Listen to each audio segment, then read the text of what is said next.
भिवानी पहुंची 3000 MT DAP, किसानों को नहीं लगना पड़ेगा लाइनों में। रैक में पहुंचे 60,000 DAP बैग्स। बिजाई के लिए किसानों को नहीं खाने पड़ेंगे धक्के। Deputy director of agriculture Vinod Phogat. IFFCO company का रैक पहुंचा भिवानी।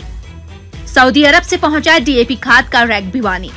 DAP के साथ साथ किसान TSP, NPK का भी कर सकते हैं प्रयोग। DDA विनोद कुमार फोगाट। अभी तक 18,900 MT के करीब खाद पहुंच चुकी भिवानी। विनोद फोगाट। कालाबाजारी को रोकने को लेकर अधिकारियों की लगाई गई ड्यूटी। DDA विनोद कुमार फोगाट। भिवानी खाद के लिए मॉनिटरिंग सिस्टम, रैक पॉइंट से लेकर किसान तक ट्रैकिंग। खाद का रैक पर वे खुद जाते हैं मौके पर। विनोद फोगाट। भिवानी जिले में 3000 MT मीट्रिक टन DAP खाद पहुंची, जिससे किसानों को बिजाई के समय खाद की लंबी लंबी लाइनों में नहीं लगना पड़ेगा। कृषि विभाग के अधिकारियों के अनुसार जिले में करीब 20 से 25 MT DAP खाद की जरूरत होती है, जबकि भिवानी में 21,000 MT के करीब खाद पहुंच चुकी है। इसके अलावा फिलहाल जिले में 3000 MT से अधिक खाद का स्टॉक उपलब्ध है। उन्होंने कहा कि 60,000 बक्स पहुंचे हैं और भिवानी में DAP की कोई कमाई नहीं है। DDA डॉक्टर विनोद फोगाट ने बताया कि DAP खाद किसी भी फसल की बिजाई के समय प्रयोग होती है, बाद में प्रयोग नहीं होती। अब रबी का सीजन की बिजाई तैयारी चल रही है। हमारे पास DAP 3000 MT से ज्यादा खाद उपलब्ध है। DDA ने कहा कि भिवानी जिले में बारिश की वजह से इस बार बिजाई एरिया बढ़ सकता है और बिजाई जल्दी खत्म होने की संभावना है। जिले में 20-25 हजार MT की आवश्यकता होती है, जो पूरी हो जाती है। DDA डॉक्टर विनोद फोगाट ने कहा कि भिवानी जिले में किसी भी किसान ने ऐसी शिकायत नहीं की कि उसे खाद के साथ अन्य आइटम दिया गया हो। हमारे यहाँ खाद का मॉनिटरिंग सिस्टम है, जो रैक पॉइंट से लेकर किसान तक है।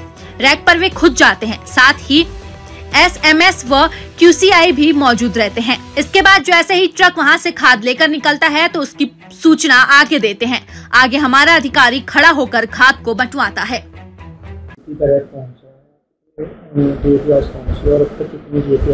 आज जो रैक DAP का आया है वो IFFCO द्वारा सप्लाई किया गया था। उससे पहले NFL का आया था और 1-2-4 दिन में, या 2-4 दिन तो नहीं कहूँगा, आज या कल में ही कर्बको का भी हाफ रैक यहाँ आना है वो रास्ते में। और मैं तो ये सोचता हूँ अब भिवानी ज़िले में खाद की कोई कमी नहीं है। जो किसान भाई आ रहे हैं तो DAP खाद आराम से अपना ले रहे हैं। और उस संबंध में हमने रैक पॉइंट पे है, फील्ड में है, इवन काउंटर लग भी हमने हमारे अधिकारियों की ड्यूटी ठीक स्मूथ डिस्ट्रीब्यूशन के लिए लगा रखी है। अब तक जिले में कितनी DAP आई है और डिमांड कितनी? अब अगर हम DAP की बात करें तो जो 1 अप्रैल से नया सीजन खरीफ का शुरू होता है और 1 अप्रैल से जो सीजन खरीफ और नेक्स्ट जो रबी का सीजन होता है, तो खरीफ का सीजन में तो अपनी जो खाद की आपूर्ति थी वो हो चुकी। अब रबी का सीजन शुरू होना है। रबी के सीजन में मेनली जो DAP खाद है वो बिजाई के टाइम यूज होती है। आज की अगर हम बात करें ऑनलाइन तो अपने पास 1 रैक से ज़्यादा तो खाद अवेलेबल है। 1 रैक में लगभग 3000 MT खाद आती है DAP और 3125 के करीब तो आज अपने पास ऑनलाइन अवेलेबल है। और जो किसान भाई, सभी किसान भाई DAP भी यूज नहीं करते। DAP का भी एक अल्टरनेट है, TSP है, NPK है, काफ़ी वो भी अपने पास अवेलेबल है। उसको भी किसान भाई आराम से अब लेने लग रहे हैं। अब जो रैक आया है उसमें कितने बैग आए हैं? बैग मतलब MT की बात करें तो उसमें 3000 से ज़्यादा बैग हैं, 3000 से ज़्यादा MT है। और बैग की बात करें तो वो 60,000 से ज़्यादा बैग है। और जो कितने आने हैं बैग? नहीं, बैग तो जिस तरह कल हाफ रैक आएगा उससे आने के बाद पता लगेगा। करीब उसमें NFL का आया था, उसमें भी लगभग एक बड़ा रैक था, उसमें भी काफ़ी खाद आई है। तो किसानों की सब लगातार ये मांग भी रहती है कि इसमें कालाबाजारी वगैरह तो अक्सर देखने में, ऐसी चीज़ों में किस तरह से जो सतर्कता बरती जा रही है, किस तरह से एक्शन लिया जा रहा है? कालाबाजारी की अगर हम बात करें तो हमने ब्लॉक लेवल पर हमारे फर्टिलाइजर इंस्पेक्टर की ड्यूटी लगा रखी है और मैंने मेरा फ़ोन नंबर भी किसान भाइयों को दे रखा है। अगर कोई भी डीलर, डिस्ट्रीब्यूटर, कोई भी आदमी किसान भाई के साथ कालाबाजारी या टैगिंग करता है तो वो हमारे से संपर्क आराम से कर सकता है।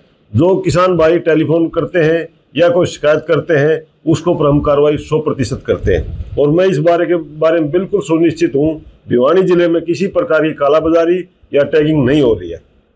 भिवानी में कितना एरिया बिजाई होता है और उसको लेकर कितनी डीएपी की डिमांड? अब की बार जो थोड़ा पहले बारिश अप्रैल से होनी शुरू हो गई थी, कुछ एरिया कॉटन का पैडी में डाइवर्ट हो गया, कुछ बाजरा का भी पैडी में डाइवर्ट हो गया, कुछ बरानी एरिया में कॉटन की बिजाई होगी।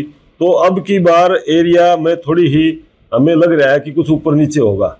कुछ गेहूं का एरिया ज़्यादा होता है, लोहारू बैल सिवानी की तरफ सरसों का एरिया ज़्यादा होता है, और जो सरसों में किसान भाई एसएसपी ज़्यादा यूज करते हैं डीएपी की बजाय, क्योंकि एसएसपी में सल्फर होता है, उसका वेट बढ़ता है, ऑयल कंटेंट बढ़ता है और सरसों के दाने के अंदर चमक भी आती है।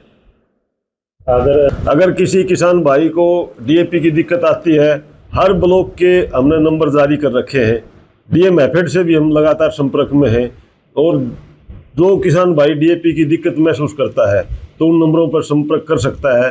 वो हमने प्रेस में भी दिया है, हर एक अखबार में भी आया है। सर, इसके साथ साथ बात करें तो किसान भाइयों से, इसके साथ साथ दुकानदारों से भी क्या अपील करना चाहते हैं? मैं तो दुकानदार भाइयों से एक ही अपील करता हूं कि वो किसी प्रकार की टैगिंग, ब्लैक मार्केटिंग व खाद का भंडारण न करें। खाद आती रहेगी, किसान भाइयों को आप देते रहो, और जितनी भी खाद उनके स्टॉक में है, जो भी किसान लेना आता है उसको तुरंत खाद दो।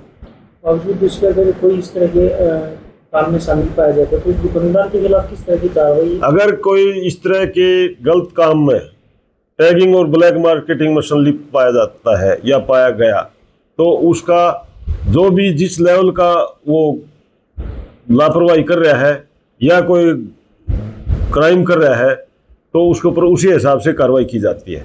सबसे पहले तो उसको नोटिस दिया जाता है, उसकी पूरी जांच होती है, जांच उपरांत उसका लाइसेंस सस्पेंड है, कैंसिल है, एफआईआर लॉन्च करती है, वो उसी लेवल से उसको आगे आगामी कार्रवाई की जाती है।